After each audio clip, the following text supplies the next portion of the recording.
Hey, it's Chris here. In this video, I want to talk about the kinds of things I could get behind as a practicing Christian that may persuade me to vote for Democrats in 2026. We kind of already see in plain sight what the Trump agenda is. We already know that the Republican Party has gone full MAGA. It has abandoned all its historic positions and values and has gone into kind of like a cult-like following. And those traditional Republicans like me, either we're speaking up and not being heard because we're nobodies, or if those that are in positions of power basically are sitting behind the scenes hoping that somehow Donald Trump will fail in turning the United States into a fascist regime. Somehow at the end of the day, all of these MAGA cult followers will somehow wake up and say, oh, we want to be historic, true, traditional Republicans. And I just don't think that's going to happen anymore, because I do believe more and more that I see that MAGA is a cult. It functions like a cult, and it has a cult leader, and they're going to do what everyone, what all the leadership tells them that Donald Trump stands for, because I think his apparent dementia advances more and more, it's going to be up to those people in his inner circles to say what Trump thinks and wants, because he'll be less and less able to communicate that himself. So what would persuade somebody like me, who's a practicing Christian, who practices a historic Christian faith that takes a lot of the traditional moral stands that the Bible presents, that kind of bump up against a lot of progressive beliefs and ideologies that are not libertarian as in Libertarian Party, but libertarian as in more let's live and let live, and let's not intervene. People say, it's no business of mine what goes on in somebody else's bedroom. And I do believe that is true to a large extent. But as a Christians, there's just some things that we can't support, even though people like me might recognize that American society, the Constitution, is officially agnostic. It doesn't promote one religious view over the other, which means that there is some fluidity in the morality that, or the range of morality that would be tolerated in this country. So there's these social issues, and I want to make a video of that later about where we as Christians could maybe have some common ground with Democrats, but it's going to take some work, and I'm still thinking a lot about that. But the first thing, and I did a short video on this, but the first thing that I really think needs to be focused on is the idea of economic opportunity for working families. Right now, a lot of people are really getting crushed. My wife and I were empty nesters. We have grandchildren and a grandchild on the way. We are taking care of our aging mothers who are finding their health failing more and more every day, and we're the ones at home taking care of them. And we're not asking the government for this or that. We're trying to do as much as we can on our own, but it requires a lot of time and expense. It requires some changes to our own lifestyle to be able to be available to care for our parents. There are people that are raising children, young families, and they have a particular set of challenges. There are challenges for families that are transitioning children into college and adulthood, for families just starting out. And then there is an increasing number of people that are single in the United States that aren't part of a traditional family. They're not married. Many people are living together. Many people are just on their own. There are a lot of adults that are living with their parents because they can't afford to live on their own. We face a lot of challenges, and a lot of these challenges are being brought on by the increased cost that it takes for someone just to survive in the United States. With all this prosperity that we have experienced as a culture over the last 40 or 50 years, what has come with it is an increased financial burden. So people aren't getting ahead, and there's no real opportunity to get out from under a lot of crushing financial burdens.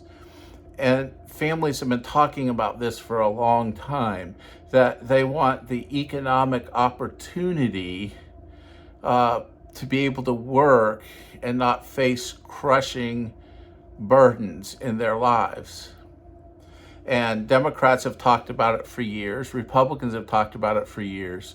In fact, one of the common elements between the Democratic political platforms of the last 3 or 4 election cycles and the Republican Party platforms of the 1980s is the idea of opportunities for working families, economic opportunity for working families. So the 1980s Republicans and the modern Democrats were on the same page and are on the same page for this, that there should be some economic opportunities. But there are things that are absolutely crushing to families and costs that are increasing. For example, mortgages are not just your interest and principal, they also include taxes and homeowners insurance. And people are seeing their cost of housing skyrocket, not just because of the interest rates growing up, that's crushing enough, but property taxes are going through the roof in many communities, and homeowners insurance is becoming inaccessible to many.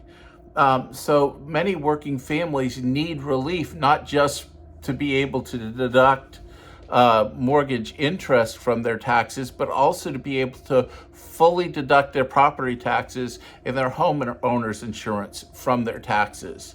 Also, child care is becoming crushing. It's like 75% of families, of married families, both the husband and wife have to work.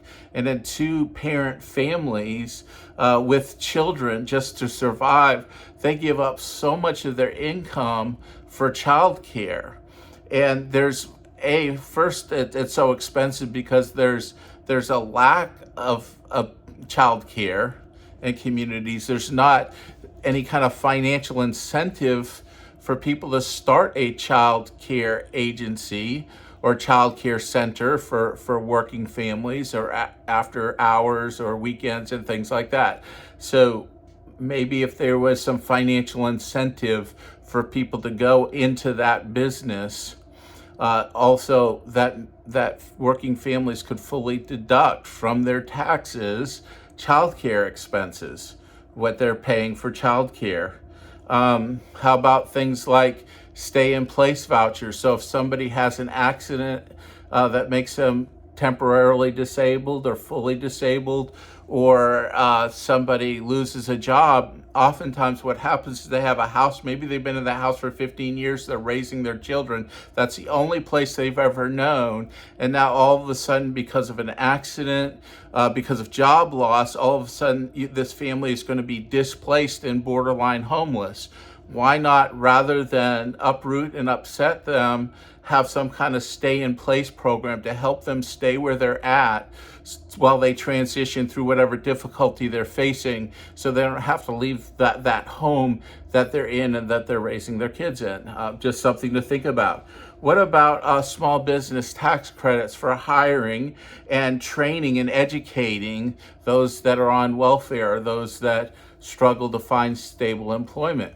Give these small businesses a tax incentive, a tax credit, to say that, hey, we're going to offset the cost if you hire this person on welfare and you train them for the job, and also make sure they get education like a high school GED or something like that, or go to community college. We're going to provide you with economic incentives, tax credits to offer these things to your employees. What about health savings accounts for all? I was, in my previous job, I had a health savings account, and I was taking out $350, $400 a month because of my health, my stroke, my heart surgery. my weight gain, long COVID, so many different things. I have a lot of health issues. And when I had a health savings account that came out of my check and into the health savings account, I paid doctors and it was all tax free. It came off of my taxes. So why not make that available for anybody can set up a health savings account so the money that they spend on medical care is tax free? What about limiting, if you have a health insurance through your employer, how about limiting how much totally out of pocket based on your income those insurance companies can charge you, so that somebody doesn't have to spend this inordinate amount of money? I think, when it gets all said and done, the health insurance program that I have, by the time it's all said and done, that health insurance through out-of-pocket costs and premium payments, it's 15% of my annual income I could end up paying, even with health insurance, for healthcare, besides the employee part of the healthcare premium and all the out-of-pocket costs. And then I've talked about this in other videos. Okay, so that guy working at, playing video games in his parents' basement isn't working, so he doesn't deserve Medicaid. So who's going to pay when he has an accident and goes to the hospital and doesn't have insurance? The hospitals eat that cost, and with all those kinds of things, we end up with hospitals on the margins of survivability, and many small town and rural hospitals go out of business. Well, for the good of families that are in the community that are working and everything, they don't need their hospital to go out of business because there are people that are not on Medicaid that are going there to get care, and they can't offset the cost. There has to be something planned so that hospitals, so that people can get Medicare or medical care, I should say, and it's not going to bankrupt hospitals, and it still leaves the door open for families to access health care. What about raising the minimum wage for people over 18? I get it. If you're under 18, you're 16, 15, 17, and you're working your way through high school and everything, I can understand a minimum wage of, what is it now, $7.25 or $7.50, I can't remember. I can understand that, but when somebody's adult or an emancipated minor, there should be increase in what they could make. So there's at least a shot for them to be able to afford an apartment and things like that, to be on their own or to save money. Now, I know some people say, well, if you do that, then the cost of everything's going to go up. Well, I've observed this in the last few years. The lines at Chick-fil-A haven't gotten any shorter, even though the prices have gone way up. And the same is true of many other restaurants. It doesn't seem like the lines are getting shorter, even though the costs are going up, because people are just going to eat convenience food no matter what the cost. So let's not just automatically presume if we raise the minimum wage, then all these businesses are going to go under, all this doomsday stuff. I think we need to be careful with it. But again, why not raise the minimum wage? What about urban and suburban transportation infrastructure? If you're working poor, or you're trying to get your feet on the ground and you don't own a vehicle, some people just can't afford to own and maintain a vehicle and pay for gas and get to work. So, and they can't get to shopping. So in these urban and suburban areas, there needs to be this infrastructure where somebody who doesn't own a car, has a place to live, can get to shopping and home with groceries, and can get to and from work, and that this system works efficiently and enables people to have a reduced cost to be able to afford to get to work and to get grocery shopping. One of the things that I've learned over the years in management, especially with the lower paying employees that make less per hour, is they are a car breakdown away from not being able to get to work and not being able to get to work and lose their jobs. A lot of factories work on these point systems. So what happens if you're not making enough in your factory job to keep a car in good repair? Your car breaks down, you can't afford to fix it, you miss too many days at work, And then because of the point system, you automatically lose your job. So now you're unemployed with a car that doesn't work, and you can't get, then all of a sudden you're on benefits. So we need to do things to make it so that people can get to and from work on lower levels of income. How about another one? Expanding vocational and community college training environments. Not everybody is college material. I know a lot of people have said this to kids growing up: you can be anything you want to be. Well, I've experienced dealing with that, where you have somebody who struggles in school, even with help from special education, IEP plans, that can barely do college prep material no matter how hard they work. And it's not their fault.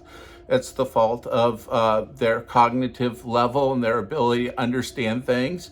And there's a certain number of percentage of people in the United States that aren't going to be able to go to college and function, but they're very good if you teach them repetitive tasks and you help them be successful in a manufacturing environment or somewhere else.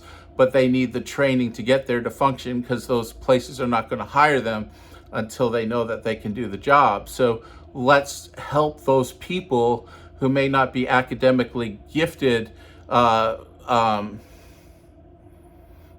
might be academically gifted to be able to do that, to go to college, to help them function, and to be able to make a good living for them and their families. Because our ability to earn an income shouldn't be tied fully and totally to our intelligence level. I understand doctors and scientists and everything, they're going to make more because of it's going to cost more to educate them. They're going to do things that are more value, and people are going to pay more for that. I'm not arguing for socialism or communism or anything, but what I am arguing for is, let's just not focus on STEM programs in college and everything, but also on trade school as well for people that aren't college material. And then the last thing I was thinking about, and I was talking to people that have friends and family in Europe, is there are these tax credits or paid maternity leave, paternity leave, paid medical leave, caring for aging parents. We have FMLA, but that doesn't always make it so a family can take care of an aging parent or deal with a coming of a new child. So if we could do more to make that available, that's of value to society. And so these kinds of things, I think, really resonate with people. So how do we pay for it? And that's the thing that how are you going to pay for it?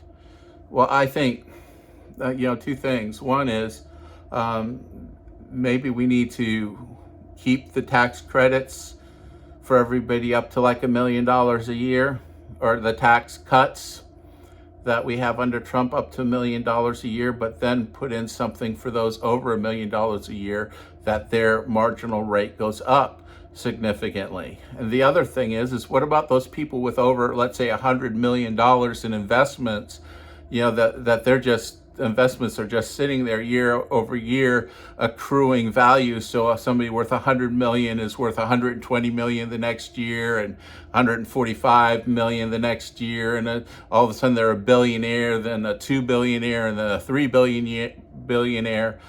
Why not have a tax, not for under 100 million, but over 100 million, of 1% of that unrealized gains that a person makes every year? Just 1% over 100 million, and those unrealized gains would be taxed, and that would again go back to helping working families. And I just think that would be of such a great benefit. But if Democrats could focus on ways to talk about more about economic opportunity for working families, and this and job growth. How are you going to grow jobs? How are we going to expand jobs in the country? How do we have economic growth? Just don't say tariffs don't work, because they don't work. And just don't talk, how are you going to be different than the crony capitalism of Donald Trump, where he's picking winners and losers. He's acting more like a Marxist communist dictator than he is a president of a democratic country, where people come in and they offer him, like they get exemptions from tariffs if they come in and offer him these goodies, that, or he picks this company or that company to win or lose. Where's the fair economic system for economic growth, where one of these working families can come up with an idea, can hire people, can develop the idea, can have a business that's competitive, knowing that the government's not going to pick a large corporate company over them, so their idea can't go anywhere. So what are you going to do? How are you going to promote economic opportunity for working families? And I think that's one thing that we need to hear more from the Democrats. All we're hearing is whining and complaining about this or that. Well, give us something about what you're going to do. We need to hear what you're going to do. As a Christian, before I vote for you, I want to know what you are going to do. Thank you.